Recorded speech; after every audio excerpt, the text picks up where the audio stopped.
Muli guys, magandang araw sa inyong lahat, and this is the final part o part 3 ng ating video series about sa pag recondition, repair, cleaning, and bleeding sa brake system na hydraulic type. So guys, ituturo ko na sa inyo kung ano yung way o pamamaraan ko sa pag bleeding na may hangin na brake system. So guys, gawin na natin to. Alright guys, nandito ako sa front seat ng sasakyan. So ang first step na gagawin natin pag nag-bleed tayo ng brake is titingnan natin kung mayroon pa bang laman ang reservoir na brake fluid. So sa nakikita nyo yan guys is nilagyan ko na yan ng brake fluid para lang na mabilis yung video natin. And then second step na gagawin natin, of course, ipapump natin tong kanyang brake pedal. And then sa pagpump naman yan guys is pakiramdaman lang natin kung medyo tumitigas na ba yung kanyang brake pedal. So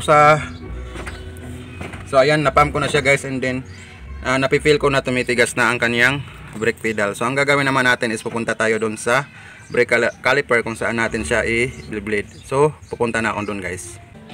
Ayan guys, nandito na ako sa brake caliper, and then ang third step na gagawin natin is napakasimple lang. Ang gagawin natin guys is bubuksan lang natin tong kanyang bleeder ng brake caliper guys.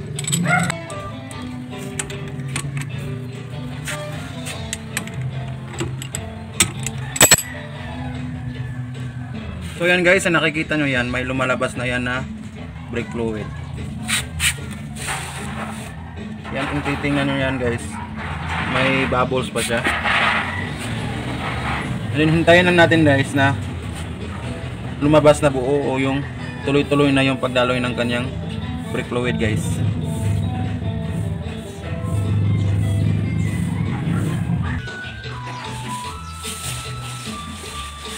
So ayan guys, nakikita nyo may tumutulo na brake fluid.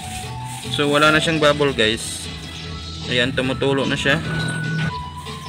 So after natin guys na na-confirm na may lumalabas na brake fluid, and then hindi na natin nakikita pa na may bubbles na lumalabas sa butas ng bleeder. So isasara na natin guys.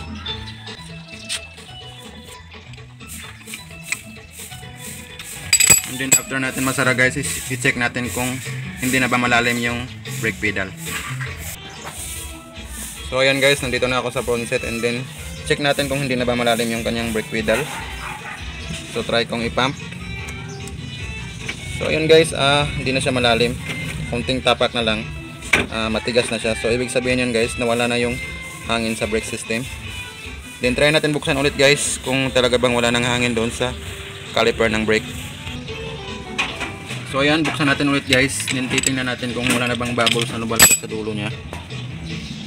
Ayan, sa nakikita nyo yan guys, tumutulo na lang o lumalabas na lang yung brake fluid, pero wala na siyang bubbles dito sa dulo ng butas ng fitting ng bleeder guys. So isasara ko na ito guys, okay na to.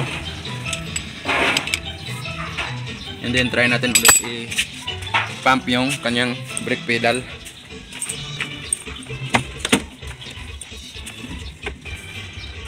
So ayan guys, konting tapak na lang siya, is meron na agad siya o matigas na agad siya.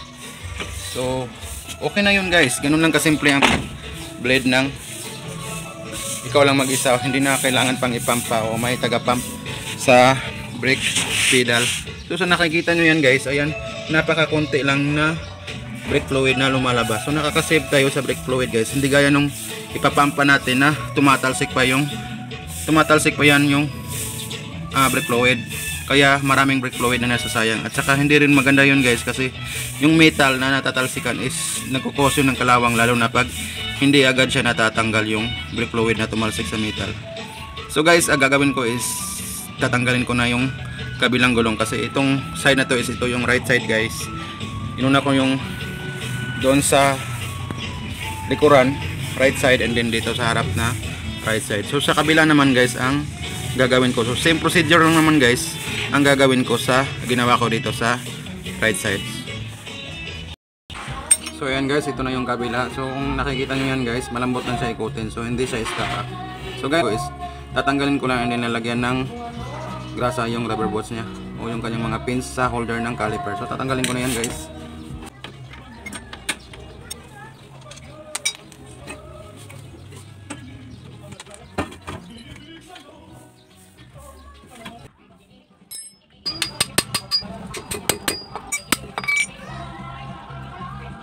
So ayan, kinalawang yung kanyang pin dito sa bushing niya.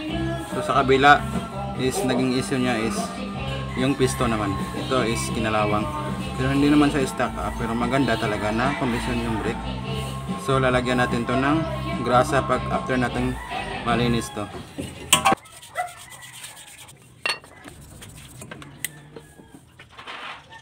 Itong kabila guys, malinis naman.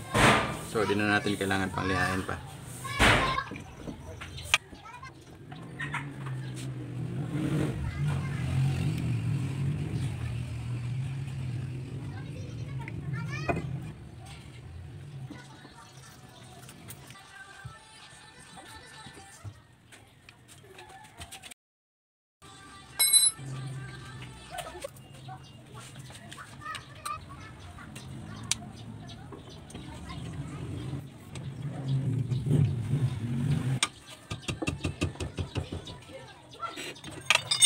Guys, tapos ko nang lagyan ng grasa and then nakabit na natin. Hindi naman siya stack up guys. Ayan. So, hindi na natin kailangan mag-bleed dito guys kasi nga hindi naman natin tinatanggal yung kanyang flexible hose at saka hindi naman tayo nagtanggal ng piston ng caliper. Ang naging issue lang niya guys is yung pin ng holder ng kanyang caliper is kinalawang siya. So, ayan guys, hindi naman siya stack up. So, ikakabit na natin ang kanyang gulong. So ayan guys, nakabit ko na ang gulong and then try natin i-pump yung kanyang brake pedal and then ikotin itong kanyang gulong kung talaga bang hindi na siya stack up. So pump ko lang muna.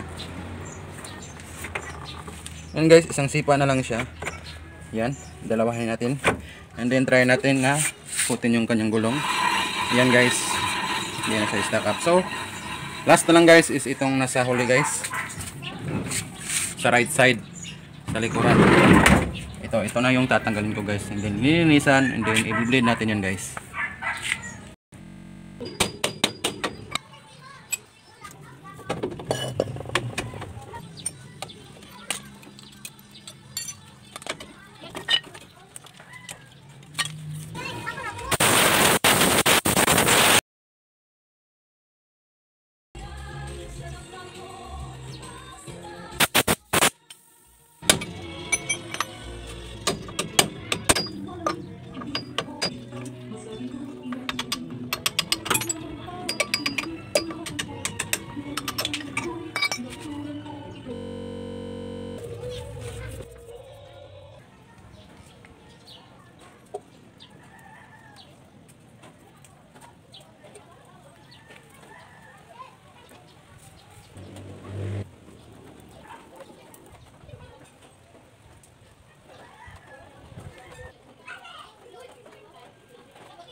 So yan guys, tapos na, and then i-blade na natin to.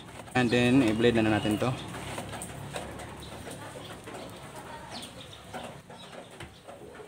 Yung procedure pa rin sa pag-blade. Check natin ulit yung kanyang reservoir guys. Ayan, puno pa. So same pa rin yung procedure guys. Ipapump ko pa rin yung kanyang brake pedal. So ayan guys, unang sipa pa lang is malalim na. So, pump ko yan. Ayan, so na-feel ko na guys na may kapit na yung brake. Medyo hindi na siya masyadong malalim. So ayan guys, okay na yan. So ang gagawin natin is dito guys. Sana makita sa video. Ayan, itong fitting na to guys, luluwagan lang natin ulit yan gaya ng ginawa natin nung una. Ayan, tinamaan yung camera natin guys. So ayan guys, naluwagan ko na yan. Hintayin natin yan guys, may lalabas yan na brake fluid. So yan guys, hindi na tayo kailangan pang maglagay ng tao taga pump ng brake pedal. So hintayin lang natin yan guys.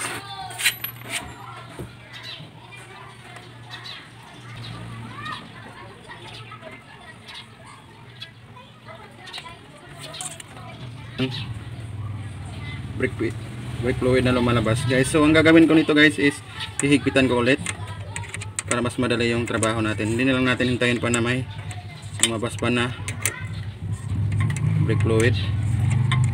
Higpitan natin yan ulit, and then after natin mahigpitan is punta naman tayo doon sa front set para i-pump natin yung brake pedal.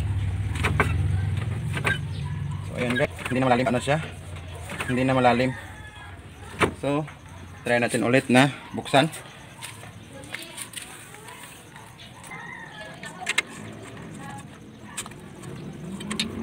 Yun guys, ang meron na siyang lumalabas na, brake fluid. Ayan.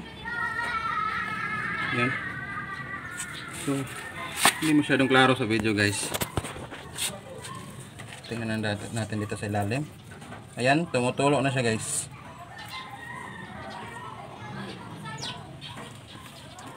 So tingnan na natin yung tulo niya guys, kung wala na bang bubbles dito sa, ayan, wala na siyang bubble guys. So ang bilis lang niya i-bleed guys.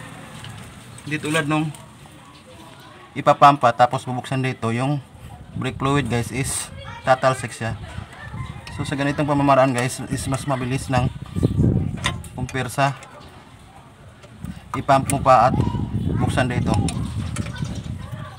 So ganito lang yung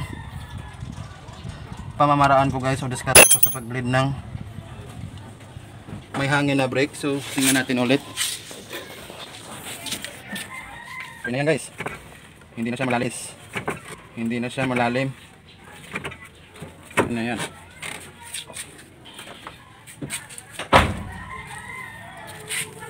And then guys, bubuksan ko to, check natin kung wala bang leak talaga yung ating gawa.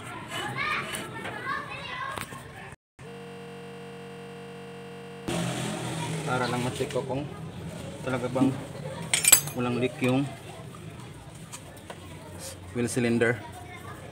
Kasi hindi natin yung pinalitan ng rubber cap, kasi nakikita ko naman na okay pa yung rubber cap. Saka sabi ng mekaniko nito guys, sabi ng may-ari nito nung is ano, bagong gawa daw niya ito, bagong pagawa ito bago to natambay. So check natin dito sa ilalim. So ayan guys, wala naman siyang leak. So talagang success yung works natin sa pag recondition ng brake system ng multicab. So yun lang guys ang may babahagi ko sa inyo. Sana may natutunan kayo sa pag ng brake system. So maraming salamat guys. Ingat po kayong lahat dyan. God bless guys.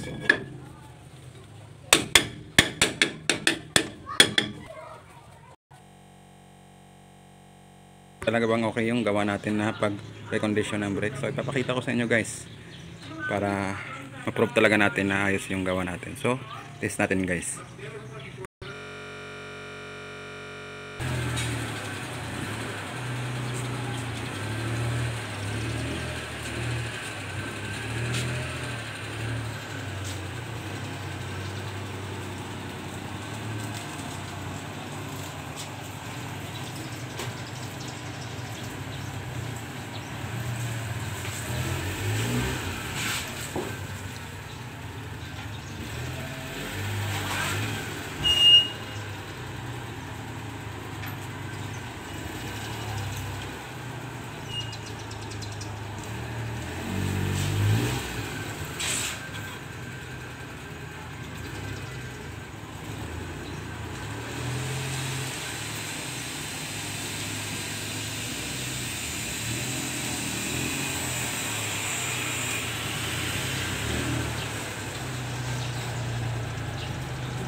Wala.